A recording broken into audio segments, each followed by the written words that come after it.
Okay. We have a caller, one of the people who came down for breakfast wants to ask you a question, so go ahead. Hey, good morning. Good morning. One of the things I'm hearing, and I'm totally off the subject that you were just currently on, is this one, is that regarding the BP oil spill, or I should say oil leak, technically, one of the things that I've been hearing on the streets is that why isn't there more coordinated effort between the government and BP? Because it seems as if, and I say seems, when we have a Katrina, the government is there coordinating efforts. When we have something like the BP oil spill, it seems like the government is watching from the wayside. And I know that every time I ask, how can we get trained to help with the oil cleanup in advance, they say, well, we'll refer you to BP. As if the government is not involved in this. It's apparent. It seems to us that the government's not involved, or just kind of watching by the wayside. Well, I don't think that the administration quite understands what their role is. And unfortunately, this type of incident, because it happened in federal waters, it's not like when we have a hurricane that comes through and the Stafford Act kicks in and there's a way that you can have an interaction between FEMA. FEMA is not even involved to a great extent in what's going on. The Coast Guard, that's why they became the primary. But the interesting thing is, 1 week the administration says we are 100% in charge, and then the next week they're backing away like they are this week and saying, look, it's all BP. They are the responsible party. And the thing to me is responsible party means they're the ones that should be paying for it, but our government in the response. Now, we don't have the technology or the wherewithal within the government to go down and fix this thing at the wellhead site. Obviously, those in the industry do. We have to make sure that BP does what they're supposed to do, and hopefully sometime by the end of the day we'll know whether that top hat has worked. But you're right. From the federal response, it has been, I wouldn't say lackadaisical, because I think they thought they were doing what they were supposed to do, but there's no coordinated effort. But who is coordinating the efforts? Well, the coordinated effort is obviously through the Coast Guard, because the incident commander is Thad Allen. But BP, the federal government, they have never nationalized the spill, or the leak, which is what really should be done at this point. What you hear is the federal government makes a decision and then they tell BP what they're supposed to do. We're past that point now. We're watching from the sidelines is what I see. And it's like we were there day one. If I hear that again, I think I'll throw up. But we were there. It's kind of like being at a bus accident, and we were there watching from the sidelines. Nothing was film at 11. Yeah, film at 11. But I guess what I'm seeing is that I went by the Wildlife Refuge Center yesterday and asked, what can we do as citizens to be trained? There's nothing you can do, because only a certain amount of people who have been experienced for many years are allowed to touch animals. Well, I can sort of understand that. But I know that after Katrina, the government was very much involved in helping with the efforts to recover. What are we doing? I mean, we've had a whole month to prepare for this coming ashore, and it seems like we're just not prepared. Well, I think you've seen most of the focus has been towards the Louisiana, Delta area where it has been coming into the marsh. They have the contingency plans in place.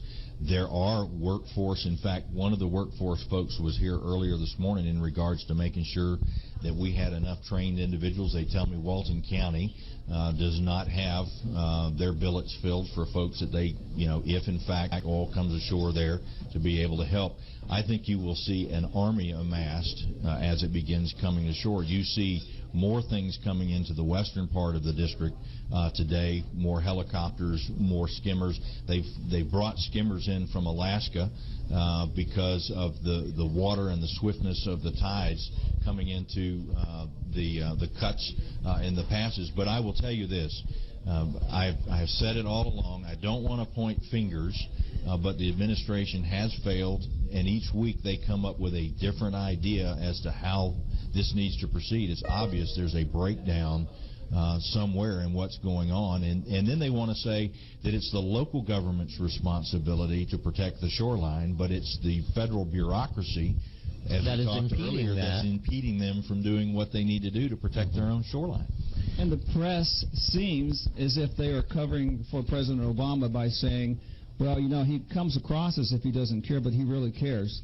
Really? Yeah, he's angry. Mm-hmm. Again, you go down twice again, when President Bush, got nailed for not reacting fast enough in Katrina, which actually that was where the local governments knew exactly what they were supposed to do and did not do it. Now, that doesn't absolve the federal government from some of the failings that they made during that reaction, but you would think that we would have learned something by now. But those buses belong to the city of New Orleans, and Ray Nagin let the bus drivers leave town early. Well, again, I was there for a hearing afterwards, specifically asked the mayor, and the mayor's response was, I didn't have control of them. They belong to the school board.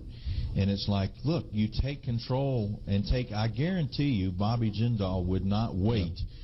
He would find a way, as one kid did, to hotwire one of them, load it up with a true hero with who his saved people, other people. And when he move them stole out. the bus. Yeah, and then you see hundreds of them sitting there in a fenced yard. But now, I'm not sure. I'd be comfortable with Carol Brown or Eric Holder making the decisions on how we're going to, cut that pipe. Well, and Eric Holder doesn't understand that our Attorney General is Bill McCollum.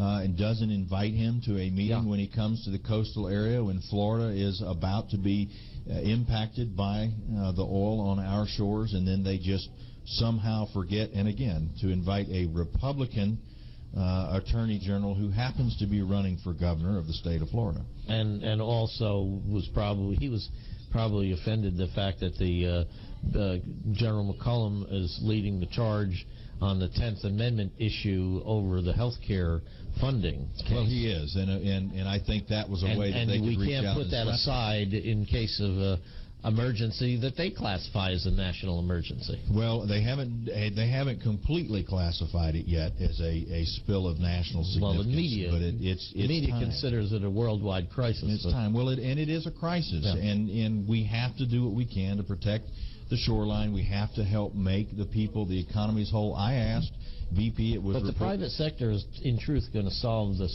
problem. Ultimately, they're the ones going to shut it down. Sure. It's not going to be the government, because the government really and truly didn't have an emergency response plan. The military always has plans for contingencies, and they have people identified and units identified and equipment identified. We didn't see that kind of a response to this situation. No, because BP said they were ready for anything that may occur. What happened was, it appears, and I'm sure there will be significant investigations that will prove out whether, in fact, their self-inspection of that blowout preventer actually was inspected. I don't think that it was. Okay. I think that this fail-proof device that has worked time and time again all over the world failed.